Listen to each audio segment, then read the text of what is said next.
Y buenas tardes, estimados estudiantes, otra vez su profesor de matemáticas con un nuevo video. Vamos a revisar lo que nos toca acerca del tema de medidas de dispersión, desviación media, desviación estándar, varianza, coeficiente de variación. Vamos a ver conceptos, vamos a ver cómo construirla y por último para qué nos sirve. Eso y muchas otras cosas vamos a verlas en este momento.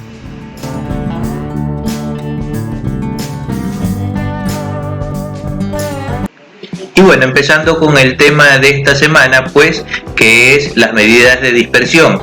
¿A qué se refiere esto? ¿Qué hacen las medidas de dispersión? Pues simplemente son estadígrafos que miden la dispersión. ¿A qué se refiere esto?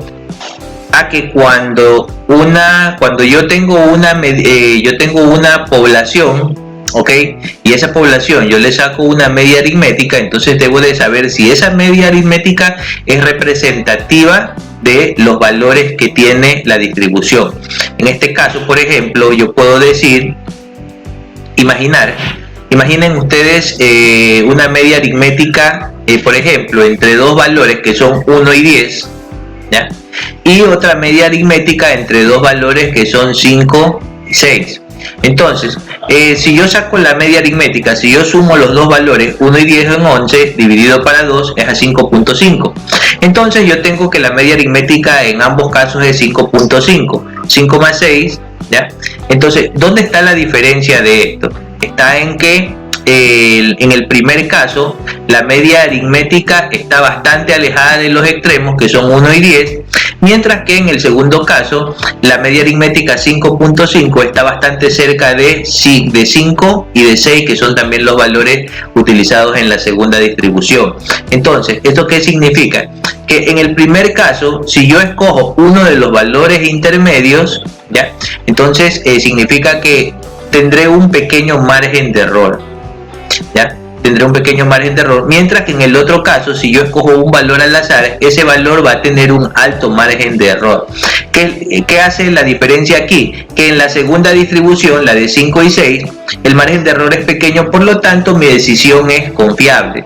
En el otro caso, entre 1 y 10, entonces yo estoy hablando de un margen de error altísimo y por lo tanto no es confiable guiarme con esos estadígrafos y ya tengo que buscar otros tipos de medidas para buscar centralizar el valor de mi distribución, ¿okay? En este caso, vean que yo tengo una distribución de bastantes números, ¿ya? Entonces esto de aquí, esta línea verde que está aquí pasando por el 3, es la media aritmética. Entonces dense cuenta que tengo valores que están cercanos, pero también tengo valores que están bastante lejanos. Entonces esto de aquí puede ser como un 1 y esto de acá puede ser como un 10. Significa que hay un margen de error altísimo. Si yo escojo un valor de estos al azar, no necesariamente tiene que estar cerca de la media aritmética. Por lo tanto, el análisis de la media es poco representativo y poco confiable, ¿ok? En el segundo caso, ¿ok? Aquí yo tengo la media aritmética, ¿sí?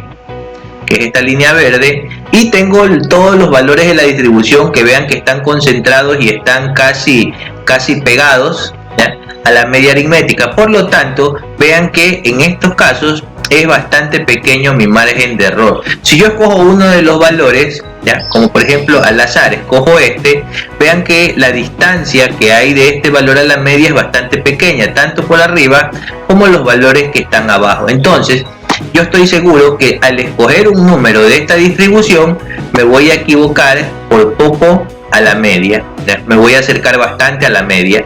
Eso significa que la media aritmética en esta distribución sí es un valor confiable, a diferencia del anterior, en cambio, que la media aritmética no es confiable. Entonces, de aquí decimos que esta distribución tiene una pequeña dispersión, mientras que la otra tiene una alta dispersión. En este caso, la media no es confiable y no conviene hacer análisis en base a la media. En el caso de acá, la media sí es confiable y si vale la pena tomar el riesgo de hacer análisis con esta media de aquí, ¿ok? La distribución anterior tiene una alta dispersión y esta de aquí tiene una pequeña dispersión, ¿ok? Entonces, esta sí es confiable, la otra no es confiable. Las medidas de dispersión lo que hacen es medir precisamente esta dispersión.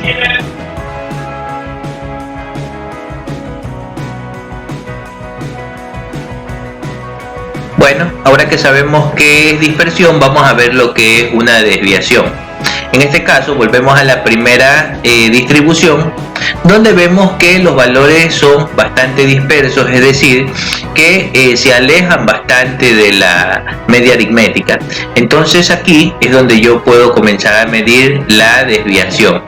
Vean que la desviación, esta de 1, mide la distancia entre el punto F y la media aritmética, ¿ya? O sea, es la distancia, la desviación de este punto con respecto a la media. Acá vean que yo tengo una distancia 2, una desviación 2, que es una pequeña distancia desde el punto I hasta la media aritmética. Cuando yo digo desviación me refiero específicamente a desviación con respecto a la media. En este caso vean que el punto R tiene una desviación 3 que digamos que es mediana comparada con F y con I. O sea, D3 es menor que D1 y es mayor que D2. ¿Ok? Mientras que D4, la distancia 4 es una desviación bastante grande con respecto a la media. Entonces, para obtener yo el valor de esta desviación, pues tengo que saber cuál es el valor de F y restarlo de la media aritmética. Aquí está la fórmula. Desviación es igual a cada uno de los valores F, G, H, I, J menos la media aritmética, que sí es un valor fijo. ¿Okay? Esto es lo que nosotros conocemos como desviación. Entonces, con esto podemos decir que las desviaciones, ya una vez que conocemos todos los conceptos, la desviación media es únicamente tomar todas las desviaciones, ¿ya? Todas las desviaciones de una distribución y promediarlas, o sea, sumarlas y dividirlas para el número de datos con los que hemos trabajado. La desviación estándar, en cambio, es casi lo mismo, pero trabajando con medidas cuadráticas que resultan un poco más, digamos que precisas, ¿ya? El coeficiente de variación, por su lado, es en cambio la comparación que hacemos para saber si es grande o pequeño. Recuerden que en estadística todo se hace en base a referencias. Entonces, una cantidad, por ejemplo, una desviación estándar de 1 puede ser pequeña si la comparamos con valores de 20, 30, 50 o 100. Pero la misma desviación estándar de 1 puede ser inmensa si la comparamos con valores como 2, como 1,5, como 0,90 o qué sé yo. Entonces, en ese caso tienen que tener en cuenta esto. El coeficiente de variación es un porcentaje que me dice qué tan grande es la desviación estándar con respecto a la media aritmética.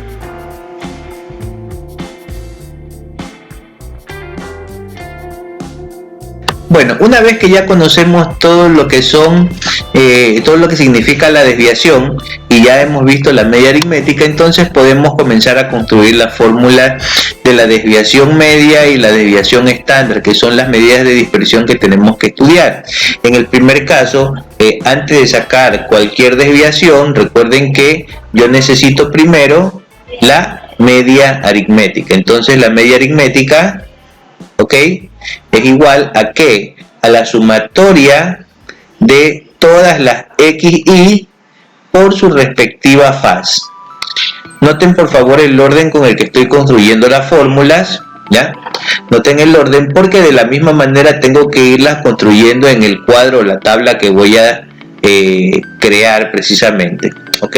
Entonces ya tengo aquí la media aritmética. Una vez que ya tengo la media aritmética, ya puedo comenzar a sacar las desviaciones individuales, que son iguales a la resta de cada uno de las XY menos la media aritmética. Entonces todos los subniveles, todas las marcas de clase que yo tengo, las voy a restar de la media aritmética y voy a ir registrando en la tabla estas diferencias. Ahora, una vez que ya he trabajado con eso, ahora sí voy a comenzar a sacar la desviación media.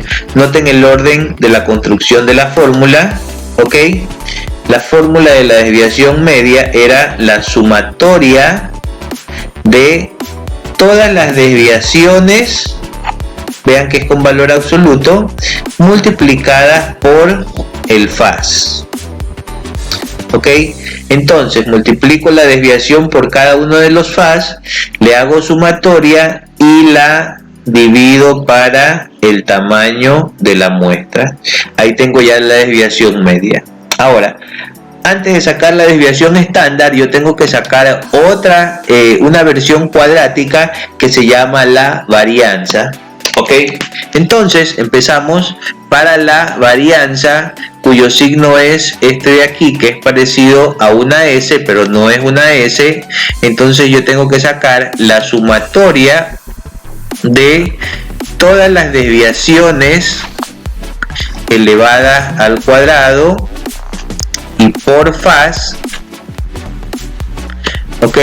Primero, desviación, la elevo al cuadrado, la multiplico por faz y hago la sumatoria y la divido para el tamaño de la muestra, siempre dividido para el tamaño de la muestra. Entonces, esto de aquí es lo que se llama la varianza. ¿Cuál es la relación de esta con la desviación estándar? Pues sencillo, la desviación estándar, esto de aquí es la varianza, cierto que llevaba esto un cuadradito, ¿ok?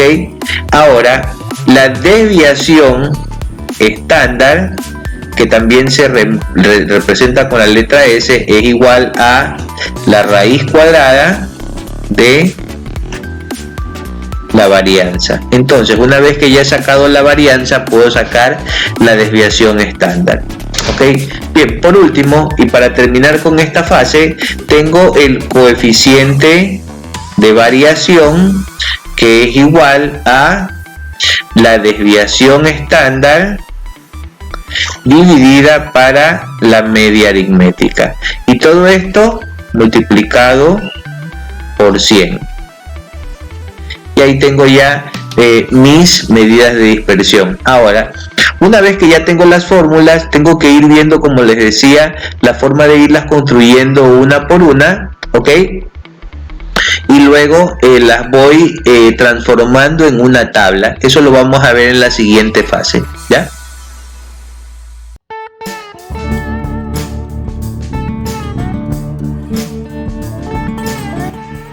Bueno, estimados estudiantes, hemos revisado ahora la parte teórica de lo que son las medidas de dispersión.